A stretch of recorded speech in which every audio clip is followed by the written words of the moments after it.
The week-long community volunteer clinic had wrapped up without a hitch, and everyone was praising the hospital's compassion and dedication. But at that very moment, a video of me holding an umbrella for the deputy director had been dragged to the top of the trending list, drowning in hate. An intern from the hospital had filmed it. In her voiceover behind the footage, she sobbed and accused me of brown-nosing my superiors. Everyone else stood out there in the blazing sun treating patients, and she was the only one glued to the deputy director's side, holding an umbrella over him to suck up.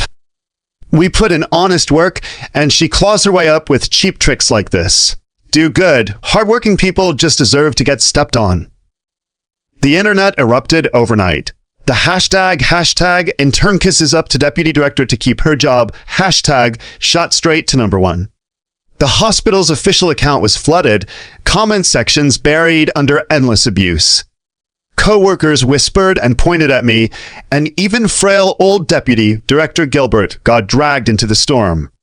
Watching Crystal Chavez gain 100,000 followers overnight off that one video, all I could feel was how absurd it was. A newly appointed director the hospital had recruited with a multi-million-dollar salary, and I supposedly needed to sleep my way up the ladder. The hospital's car had barely returned from the countryside before reporters swarmed it. Juliana Cox, do you have anything to say for yourself? A reporter loomed in front of me, voice sharp with accusation. Crystal stood in the crowd, eyes rimmed red, the very picture of righteous outrage. The phone in her hand glowed, playing that same viral clip. Live chat comments scrolled past in a dense, relentless stream, every word a knife. Disgusting. Playing office politics at a charity clinic. Same internship, worlds apart.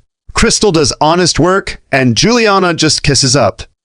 No wonder she won the deputy director's favor the second she arrived. Turns out she's just a smooth-talking suck-up. When did medicine become a field where you climb by flattery? This is heartbreaking. A month ago, I'd received the letter offering me the position of the hospital's new director. I could have gone to a better hospital, but the deputy director here had once been my mentor. He'd invited me again and again, and only then had I agreed to take the post.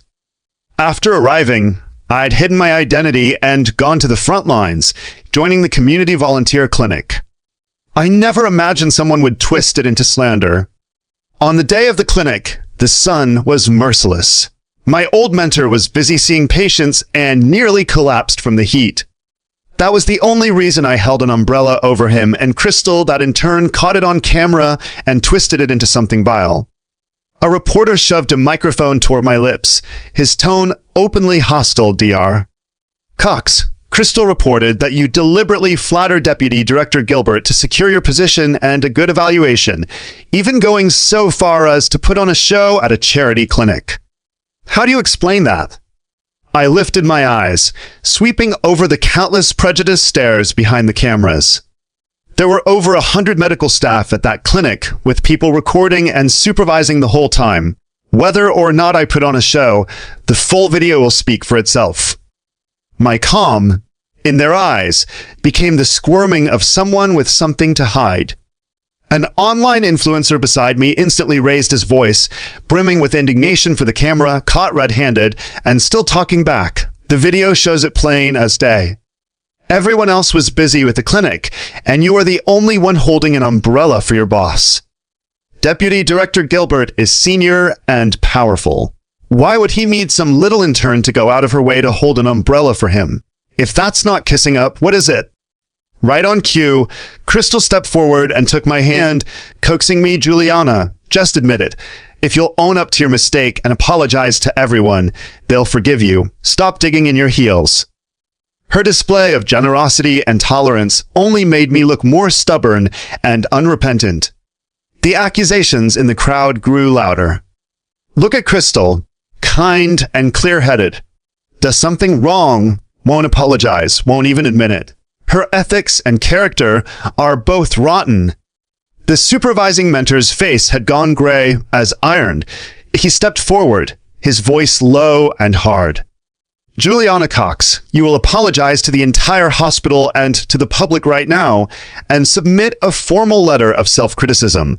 Otherwise, the hospital will deal with this severely. I gently shook Crystal's hand off mine. My fingertips were cold. My eyes stayed level, untroubled. I did nothing wrong. There's nothing to apologize for. First, I didn't deliberately curry favor with anyone. Second, holding an umbrella for a colleague is one physician looking after another, not workplace flattery.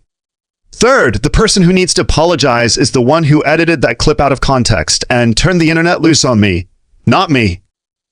Crystal's eyes flooded red in an instant, tears spilling on command, sliding down her cheeks.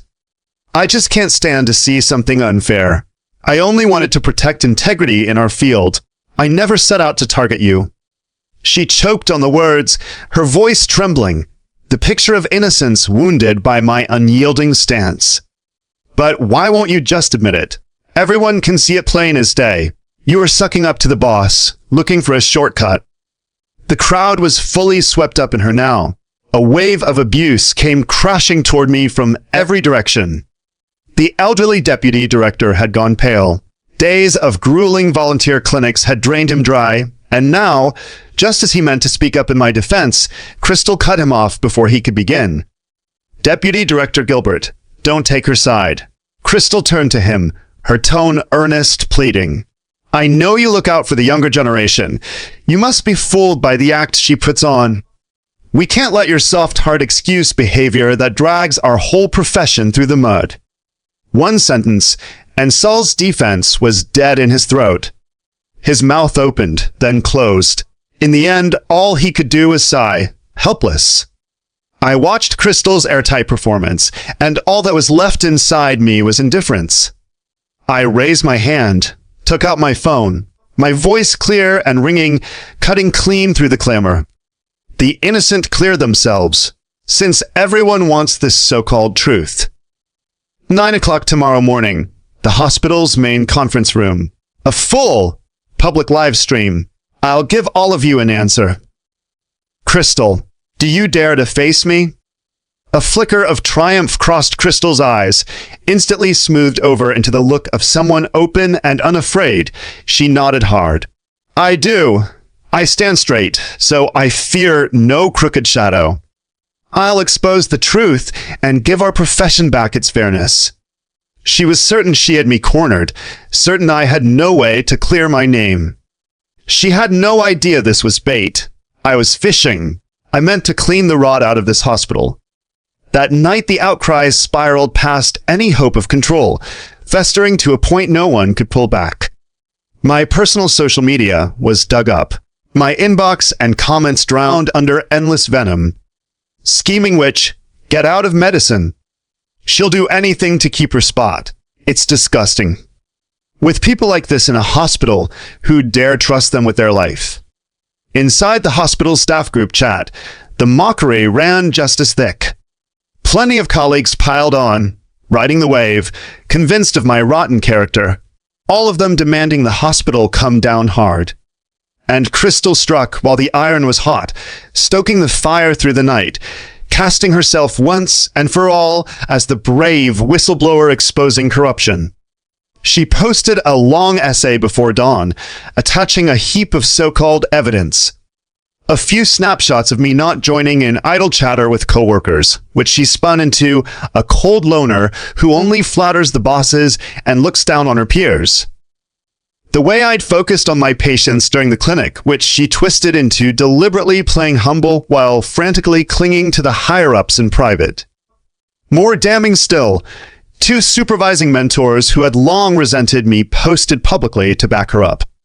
Cox's conduct during her internship really was off. Mediocre skills, yet always angling for attention in front of leadership, far too eager to please the higher-ups. She's no honest, grounded physician. A mentor's endorsement nailed the lid shut on the smug, fawning face they painted for me. The entire internet was screaming that I was morally bankrupt, a woman who tried to claw her way up through flattery and rot the whole medical profession in the process. Crystal had become an overnight sensation. Strangers crowned her, the conscience of medical students, a fearless soul brave enough to tell the truth. Thousands of comments poured in, praising her for never losing sight of her ideals. Late that night, as the outrage swelled past the breaking point, the hospital's official account rushed out a statement. Contrary to online rumors, Deputy Director Saul Gilbert and intern Juliana Cox share no relationship of social climbing. Theirs is a teacher-student bond. Deputy Director Gilbert previously served as a professor at the medical university and was Dr. Cox's undergraduate mentor. The two have shared years of mentorship. The on-site assistance reflects nothing more than a junior's respect for a senior and is in no way professional flattery. We ask the public to approach this rationally and to neither believe nor spread rumors. The clarification turned part of the tide. But the moment Crystal saw the statement, she posted a fresh update overnight, releasing new evidence that sent the whole internet boiling over again. This time, she dropped a secretly taken photo, shot from a deliberately damning angle.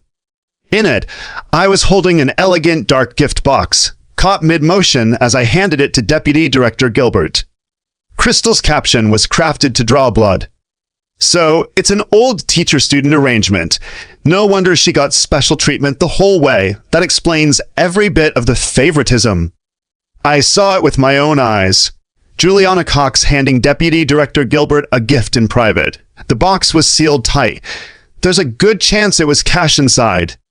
No wonder her internship was a cheat code from day one. No wonder the Deputy Director dotes on her so much. The instant the new evidence surfaced, the internet detonated. The public opinion that had just begun to loosen snapped shut, locked tight. Oh my God, it's confirmed! Gifts to buy connections. The mentor story was just a cover. Behind closed doors, it's all payoffs. No wonder she got coddled without lifting a finger. Turns out she's been bribing people for years. This is exactly the kind of person who rots the medical profession. Investigate her to the end. Inside the hospital, my colleagues lost it entirely. The private whispers never stopped. Everyone had decided I'd locked down my mentor with a long campaign of gifts, and that was how I glided through this place so smoothly. I stared at that stolen photo, and the warmth drained out of my eyes completely. All that was left in my chest was disbelief and a cold, bitter ache. No one knew that this box, the one the entire internet had branded a cash bribe, held nothing of any monetary value at all. Deputy Director Gilbert had devoted decades to clinical work, year after year of late-night shifts that left him with severe chronic joint pain and an old leg condition. On rainy days, and whenever the summer heat wore him down, his legs ached so badly he could hardly walk. On this return home from overseas, I'd made a point of bringing back an imported therapeutic salve developed abroad, formulated specifically for years-old joint strain and chronic bone and tendon damage. It wasn't expensive, but it was a necessity that was nearly impossible to find here. A week ago, I'd run into my old teacher by chance, and I'd simply passed the medicine to him on the spot, with a few words reminding him to rest properly. Beyond that, I'd paid out of my own pocket to treat the mentor I hadn't seen in ages to a simple meal. The whole time we'd only reminisced about his guidance and talked shop, clean above board. Nothing to hide. It had never once crossed my mind that this pure gratitude, this respect for the man who taught me, would be twisted into damning proof of bribery and social climbing. By now, doctors at the hospital were jumping on the bandwagon too, calling me out in the open. I followed the thread, pulling at it, and the deeper I dug, the more of the truth I uncovered. It seemed it was time to reel in the net. At 9 the next morning, the main conference room of First People's Hospital was packed to the walls. The internal compliance staff, the department heads, the medical representatives, all of them present. Dozens of reporters filled the front rows. The live stream channel opened right on schedule. Within minutes of going live, the viewer count blew past 100,000 and kept climbing. Crystal sat in the front row, the very picture of a woman standing firm for justice. Every camera was trained on her, and the live chat comments were still nothing but sympathy and support. Don't be scared, girl. Stand up for what's right. sitting front row to watch this scheming snake crash and burn. Apologize already. Workplace parasites like this need to be investigated and rooted out. The moment the meeting began, Crystal grabbed the microphone first and launched into her accusations. I'm standing here today not to target anyone, but I just can't bear to see the honest people, the ones who study medicine in good faith and work conscientiously, get their hearts broken. I can't stand by while fairness in the medical field gets trampled. She clicked open the slideshow she prepared in advance, throwing the cropped umbrella video and the rest of her evidence up onto the big screen. Crystal lowered her eyes slightly, feigning the look of someone choking back tears, and said softly, I'm just an ordinary intern, and oh connections, no one backing me up. I simply can't tolerate this kind of corruption. The compliance director chairing the meeting turned to me, his tone grave. Juliana Cox, in light of this evidence, is there anything you'd like to say in your defense? Every camera swung around in an instant, all of them locked onto me. I lifted my gaze slowly, let it settle calmly on Crystal, and spoke without inflection. I have no objection, and nothing to defend. A flash of wild delight shot through Crystal's eyes, the corners of her mouth lifting before she could stop them. She forced them back down, putting on a face of regret. So you're finally willing to admit what you've done. The chat went into a frenzy. Nailed it. Silence means she's admitting it. Knew it. Total opportunist. No real skill, just kisses up. Fire her now, blacklist her for life. In the uproar of the room and the jeering of the entire internet, I spoke quietly, every word clear and ringing through the conference room. I'm not defending myself because the right and wrong you're so fixated on has been meaningless from the very start. You've gone to all this trouble to prove that I was flattering a superior to claw my way up. But from beginning to end, you never figured out one very basic thing. Crystal frowned, her tone dripping with contempt. What thing? You're still trying to change the subject at this point. I raised my eyes, my gaze cool, and looked straight at her.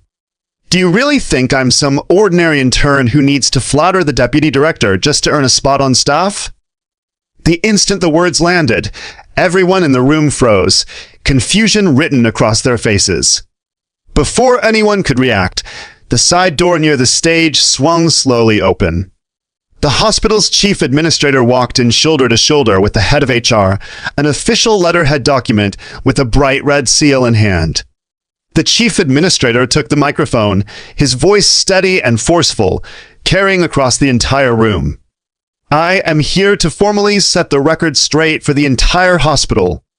Juliana Cox, postdoctoral researcher from a top overseas medical school, an internationally recognized authority in clinical medicine.